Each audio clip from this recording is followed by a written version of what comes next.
Camarades! Les gens se rendent pas compte, tant qu'ils sont sur un petit risque, que finalement la sécu elle est fondamentale. Et que tout le monde aura un gros risque. Forcément, puisqu'on meurt. Nous avons su gérer démocratiquement l'équivalent du budget de l'État et avec ça créer une production de santé sans capitalistes, sans employeurs, puisque ce sont des salariés à vie ou des indépendants et libéraux qui sont aussi salariés à vie. Ils ont été financés par une hausse de la cotisation maladie qui a permis de subventionner l'investissement dans les années 60.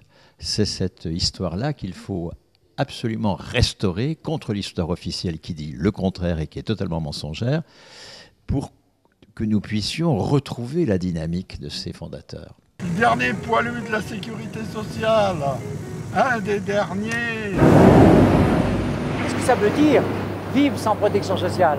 Ça veut dire que lorsqu'on est malade, on ne travaille pas, donc on n'a pas de salaire. Et on fait comment pour vivre? Il s'agit donc de faire un travail d'archives, de faire un travail d'analyse des statistiques, voir comment le financement, par exemple, de tout ce dispositif a évolué, comment la cotisation s'est affirmée contre l'impôt, contre le financement de type épargne par la ville. C'est également un travail sur les débats parlementaires, quelles ont été les positions des uns et des autres, les positions syndicales, quels sont les rapports entre acteurs qui se sont noués, des rapports conflictuels, et quel était le conflit, sur quoi il portait. Dans notre projet, nous avons uni toutes les classes de la société.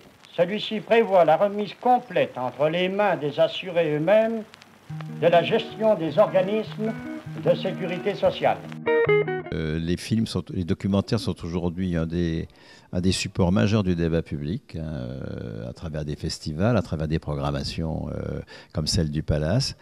Bien sûr qu'il est très important d'intervenir après projection de films.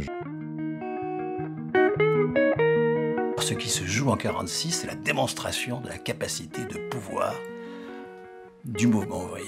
Ça, c'est notre métier que de montrer comment, dans certaines circonstances, sous certaines conditions, la classe ouvrière existe, gagne, et que si nous reproduisons ces circonstances et ces conditions, nous existerons et nous gagnerons.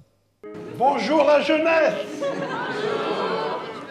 On était des travailleurs, donc la sécurité sociale, c'était pour nous.